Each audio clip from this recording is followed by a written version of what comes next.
Okay, so we're going to be shooting the Bear Magnum. I mean, yeah, Kodiak Magnum. This bow's 50 years old, and I'm going to do some hunting with it this year. But what I want to talk about today is, I guess it's a shooting tip, but it's kind of more of a life tip. Um, the other day I was at my range, and there was a guy next to me shooting, and he was just friggin' losing it. When he made a bad shot, he would berate himself, and one of those guys that throws his bow into the woods.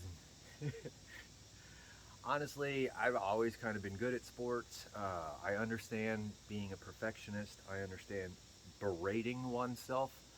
Um, for me personally, with traditional archery and golf are the two sports that I can really, really beat myself up on. And by the time you've already yelled at yourself and thrown your clubs into the woods, are you going to have a good day? Probably not. So, I know for myself, when I was a younger man, if I made a bad shot and it was obvious that I had done something wrong in my mind, I would yell at myself and be like, "You idiot, why'd you do that? You know better, da da da da da." And no one can beat up themselves like themselves. So, what I started doing about 5 years ago is someone told me to start changing the inner voice in your brain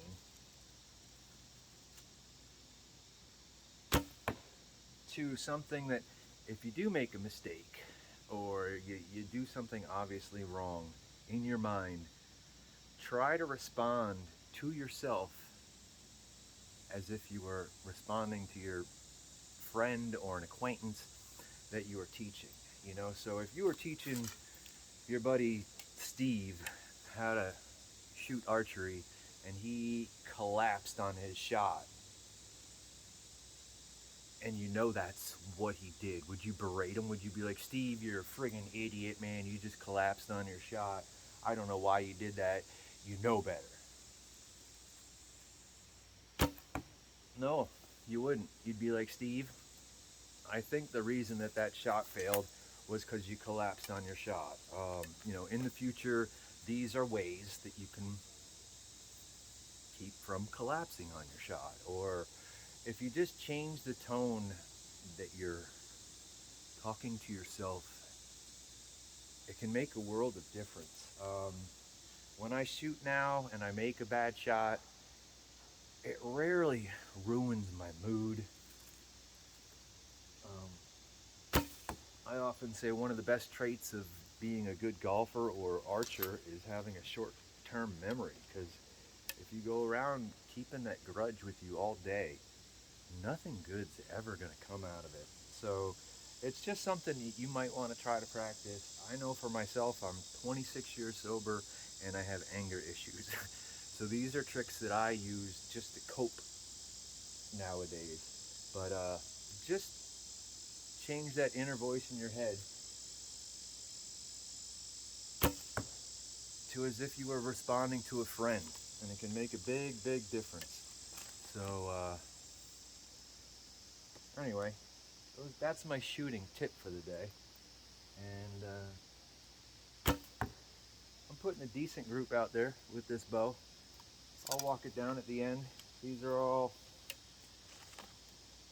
about 18-yard shots, 600 grain arrow.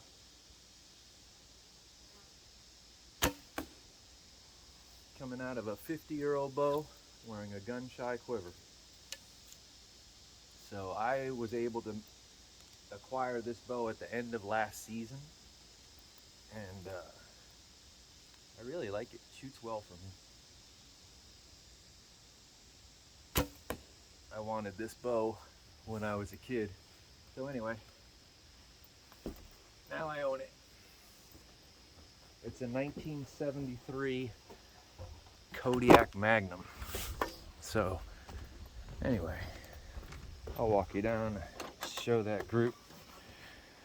But again, confidence and your state of mind have a lot to do with the outcome of your shooting. So if you want to be a happier shooter, try this technique, you know? It's just a way to be kinder to yourself and not lose your cool. Anyway, hope you enjoyed the video. Be well, aim small.